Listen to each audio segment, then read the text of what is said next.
ये देखो 1 फरवरी 2024 का क्वेश्चन है। कह रहा है अ यूनिफॉर्म चार्ज वॉल, एक ऐसे वॉल है इस पे चार्ज यूनिफॉर्म है, ठीक। Provides a uniform electric field, electric field uniform है, कांस्टेंट है, तो पॉजिटिव चार्ज है तो इसके कारण इलेक्ट्रिक फील्ड है, कांस्टेंट है, इतना मैग्नीट्यूड है, लिख दिया 2 × 10⁴ नॉर्मली। तो इस वॉल के परपेंडिकुलर इलेक्ट्रिक फील्ड है और ये कांस्टेंट है, ई का वैल्यू हम लोग को दिया हुआ है, ठीक। A charge particle of mass 2 ग्राम, लिख दिया, डाटा लिख दिए केजी में।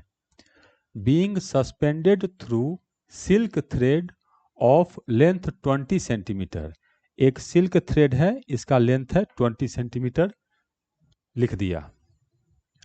And remain stayed at a distance of 10 centimetre from the wall. अब क्या किया गया है, एक रस्सी से एक चार्ज पार्टिकल जिसका मास m और चार्ज कुछ होगा, इसको ऐसे लगाया गया। तो जब लगाया गया तो ये पॉजिटिव चार्ज है, ये पॉजिटिव चार्ज है, ये इसको धक्का देगा, तो धक्का देने के कारण ये यहाँ d डिस्टेंस पर रुका हुआ है, इक्विलिब्रियम में है। तो हमसे पूछ रहा है इस पे चार्ज कितना होगा बताओ, ठीक।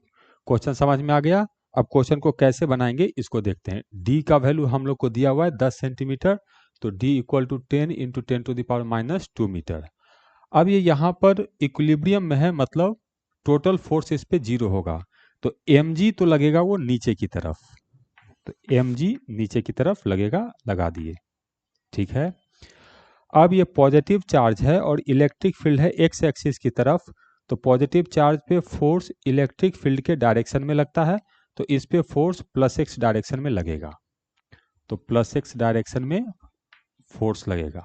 अब ये कितना होता है, तो ये होता है Q × E, लिख दिया। अब इस रस्सी में टेंशन होगा जो हमें इस डायरेक्शन में लगेगा, तो टेंशन है सेकंड कोऑर्डिनेट की तरफ, तो टेंशन बना दिए ये सेकंड कोऑर्डिनेट की तरफ है। नहीं जानते हैं तो वैल्यू लिख दिए t।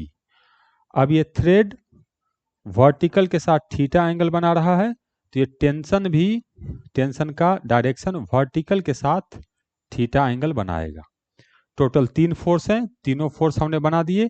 अब इन सब का सम मिलके होना है हम लोग को 0। कैसे करेंगे देखते हैं। इस t का जब कंपोनेंट ब्रेक करेंगे तो एक कंपोनेंट इधर आएगा हम लोग को, अब जिसके साथ एंगल बनेगा वो कंपोनेंट कॉस में होगा, तो ये कंपोनेंट होगा t cos थीटा, और दूसरा कंपोनेंट इसका इधर आएगा, तो रिमेनिंग कंपोनेंट होगा t sin थीटा। अब इक्विलिब्रियम में है, तो जितना फोर्स +x डायरेक्शन में उतना ही फोर्स -x डायरेक्शन में, जितना फोर्स +y डायरेक्शन में उतना ही फोर्स -y डायरेक्शन में, तो 2 इक्वेशन आएगा।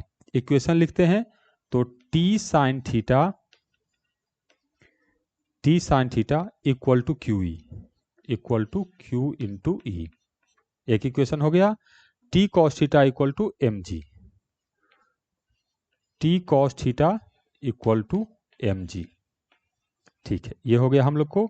अब मैं क्या करता हूं, दोनों को डिवाइड कर देता हूं, तो जब दोनों को डिवाइड करेंगे तो t से t कैंसिल हो जाएगा और sin थीटा बाई आ जाएगा cos थीटा, जिसको tan थीटा नाम से पुकारा जाता है, तो tan थीटा इक्वल टू हो गया, ऐसे बनाएंगे, ये हो जाएगा Q होगा, फिर बाद इसके बाद E होगा और नीचे में mg होगा। हाँ, इतना तो समझ में आया।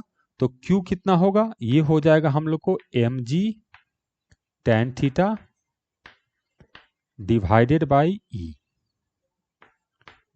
अच्छा, m का वैल्यू जानते हैं, g का वैल्यू जानते हैं, e का वैल्यू जानते हैं, थीटा नहीं जानते हैं, तो इसके लिए देखो यहाँ पर हम लोग को दिया हुआ है ये लेंथ और ये लेंथ, तो ये एक राइट एंगल ट्रायंगल बन रहा है, और d दिया है हम लोग को, d देखो 10 सेंटीमीटर दिया है,